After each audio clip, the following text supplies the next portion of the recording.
सी news पर वक्त हो चुका है न्यूज बुलेटिन का, जिसमें हम बात करेंगे कि कहां अधिवक्ताओं ने अपनी समस्याओं को लेकर दिया 1 दिवसीय धरना, कहां अवैध रूप से प्लांटिंग पर HPDAG के CB का चला पंजा। इन सभी खबरों को जानेंगे विस्तार से इस वक्त की न्यूज बुलेटिन में।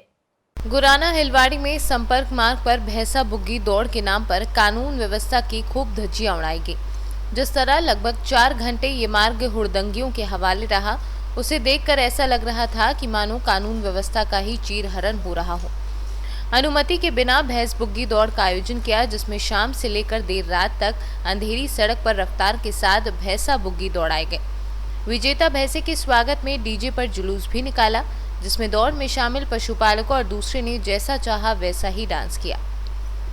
दरअसल मंगलवार को हिलवाड़ी गांव में भैंसा बुग्गी प्रतियोगिता का आयोजन किया गया था, जिसमें अनुमति नहीं होने पर दिन में पुलिस ने रुकवा दिया था, लेकिन शाम के समय आयोजक दोबारा गांव के ही स्कूल पर एकत्रित हो गए।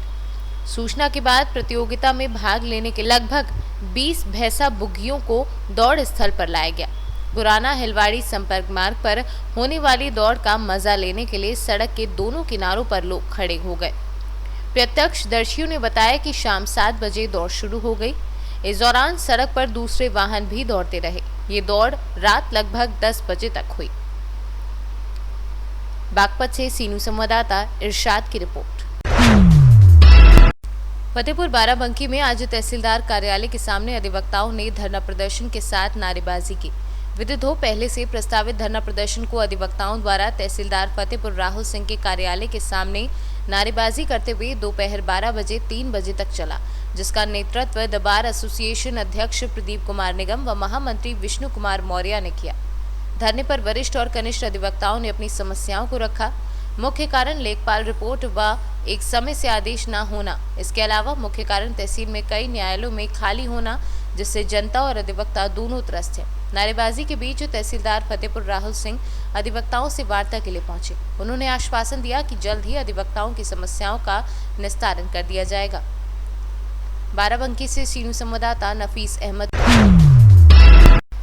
पद्मावती महाविद्यालय पूंजी के विद्यार्थियों व प्राध्यापकों द्वारा ग्राम पूंजी से चोपना होते हुए महाविद्यालय तक आज़ादी की 75वीं वर्षगांठ के संबंध में अमृत महोत्सव के अंतर्गत साइकिल रैली का आयोजन किया गया, जिसमें महाविद्यालय के प्राचार्य विजय कुमार महतो दिनकर, लिखितकर डॉक्टर दीपक रजने, विकास शाह, अखिलेश राठौर, संजय पवार, बलवंत परिहार, अलसबा मंसूरी, मीठू बरई एवं महाविद्यालय के NSS के विद्यार्थी उपस्थित रहे।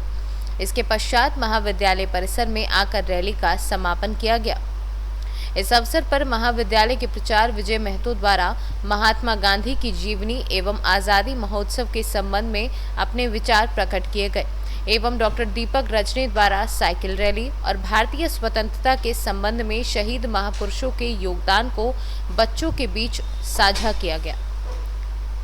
बैतूल से कैमरा पर्सन आशीष दास के साथ नित्यानंद राय की रिपोर्ट। हापुड़ में अवैध रूप से कॉलोनी काटकर प्लॉटिंग करना भूमाफियाओं को महंगा पड़ गया। HPDA की बड़ी कार्यवाही से भूमाफियाओं में हड़कंप मचा रहा। हापुड़ पुलिस और RRF फोर्स की मौजूदगी में चला JCB का पंजा। गढ़मुक्तेश्वर NH9 पर 4 जगह और 19 बीघा सियाना रोड पर अवैध प्लॉटिंग पर HPD द्वारा कार्यवाही की गई है। ये मतलब निरंतर चलती रहेगी या बीच बीच में रुकेगी? शासन की जैसे मंशा है कि अवैध कॉलोनियाँ जो प्लाटिंग वगैरह हो रही है उसकी रोक लगाई है, उसी निर्देशों के क्रम में हम लोग ये कार्रवाइयाँ कर रहे हैं। अन्य जगहों पे भी किया गया, उसी क्रम में यहाँ आए हैं। ये कार्रवाई लगातार चलती रहेगी। जैसा गढ़मुक्तेश्वर में लगातार क्या कहते हैं अवैध प्लॉटिंग का धंधा फल फूल रहा है, क्या इस पर आगे रोक लग पाएगी? हाँ, निश्चित लगेगी और हम लोग उम्मीद करेंगे, जनता से अपील करते हैं कि बिना लेआउट पास कराए या मानचित्र पास कराए निर्माण ना करें, अन्यथा इसी स्थिति का सामना करना पड़ेगा। जैसा यहाँ एक क्या कहते हैं जो यहाँ जो अवैध प्लॉटिंग करने वाले हैं सारे बाहुबली है, कोई इस तरह की कार्रवाई में कोई अड़चन अभी तक आई आपके साथ? नहीं, कोई अड़चन नहीं आएगी। हम अपना काम आज कुल कार्रवाई कितनी की गई? 5 कार्रवाई आज की गई हैं। 5 कार्रवाइयाँ। नेशनल हाईवे पे भी कोई कार्रवाई की गई है क्या? हाँ, 2 कार्रवाई 3 कार्रवाई। हापुड़ से सीनू संवाददाता राहुल कुमार की रिपोर्ट। प्रयागराज के सैदाबाद में शराब से हुई मौत पर चौकी इंचार्ज कौशलेंद्र दुबे सहित 3 सिपाही निलंबित हुए हैं। पूरा मामला सैदाबाद चौकी क्षेत्र से जुड़ा है, जहां 11 लोगों की मौत हुई, जिसमें 5 लोगों की बीमारी से मौत हुई, जिसमें परिजनों ने शवों का अंतिम संस्कार कर दिया है। वहीं अवैध शराब पीने से अभी तक 5 मौत हुई है। से ही लोगों की मृत्यु के बारे में, तबीयत खराब होने के बारे में पता चला, तुरंत से ही पुलिस और प्रशासन के सभी लोग, एक्साइज डिपार्टमेंट के सभी लोग आए वहाँ पर और लोगों को हॉस्पिटल भेजने की कार्रवाई तुरंत से शुरू हुई। और इसके अलावा तुरंत ऐसे सभी जगहों पर जहाँ पर शराब के स्टॉक हो सकते हैं, उन सभी जगहों पर रेड किए गए। कुछ स्टॉक को हमने वहाँ से बरामद भी किया, कुछ को वहाँ पर लोगों ने डिस्ट्रॉय कर दिए थे, उन लोगों को भी हमने चिन्हित किया है।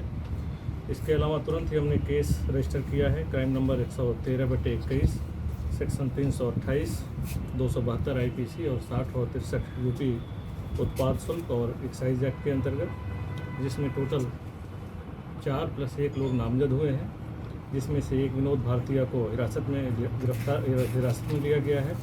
शेष अन्य 8 लोगों को उनके कहे के आधार पर कि और कौन कौन लोग इन्वॉल्व हो सकते हैं, उनके बयान को लिया गया है डिटेल में, लेकर के 8 अन्य लोगों को भी गिरफ्तार किया गया है। इसके अलावा जो बाकी नामजद लोग हैं, सबकी गिरफ्तारी के प्रयास किए जा रहे हैं। हम लोग व्यापक छानबीन कर रहे हैं कि किस तरह से शराब यहाँ पर आई है, कहाँ से बिकी है, पूरी चेन और लिंक को तलाशने की कोशिश हो रही है। हमारी कोशिश ये है कि ऐसे सभी जगहों पर जहाँ पर इस तरह की गतिविधियाँ हो सकती हैं, होने की संभावना है, उस पर पूरी तरह से कठोर कार्रवाई हो। इसके अलावा यहाँ पर जहाँ पर एक घटना हुई है, यहाँ के चौकी इंचार्ज को इमीडिएटली और उनके साथ में उनके 3 कांस्टेबल को, जिनकी लापरवाही उजागर होती है कि ऐसे जगहों पर उनको बहुत ही मुस्तैदी के साथ उनको रहना चाहिए, इस बात के बार-बार निर्देश दिए गए हैं। और हमने इस बीच कार्रवाइयाँ भी काफ़ी करी हैं, लेकिन चूँकि यहाँ पर ये चूक हुई है, इसलिए हमने तुरंत ही उनको निलंबित करके उनके ऊपर कार्रवाई की है। आगे ऐसी घटना ना हो, इसके लिए आपकी तरफ से कोई ठोस कदम?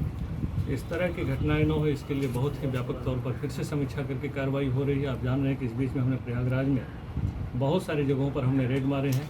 आप लोगों से भी हमने इन्फॉर्मेशन ली है, पब्लिक से भी हमने इन्फॉर्मेशन ली है, और सभी जैसे भी कोई भी समाचार मिलता है, हम लोग उसके आधार पर तुरंत ही कार्रवाई करते हैं। बल्कि कई कार्रवाइयाँ बहुत ही कठोरतम हुई है, एग्जाम्पलरी कार्रवाइयाँ भी हुई है, लेकिन यहाँ पर किन परिस्थितियों में चूक हुई है, इनको देखते हुए और फिर अन्य कहीं इस तरह की कार्रवाई न हो, इस तरह की कोई घटना न हो, इसके लिए हम लोग फिर से कार्रवाई करेंगे। इस बात को हम फिर से देखेंगे कि जो लोग भी हैं पुराने केसेज में, हम लोग 10 साल के पूरे केसेस को निकाल करके उनकी छानबीन करके, जिनके ऊपर भी एक्साइज एक्ट की कार्रवाई हुई है, उनकी सक्रियता क्या है, वो लोग क्या कर रहे हैं, एक एक आदमी की। प्रयागराज से सी न्यूज़ संवाददाता रणविजय सिंह की रिपोर्ट।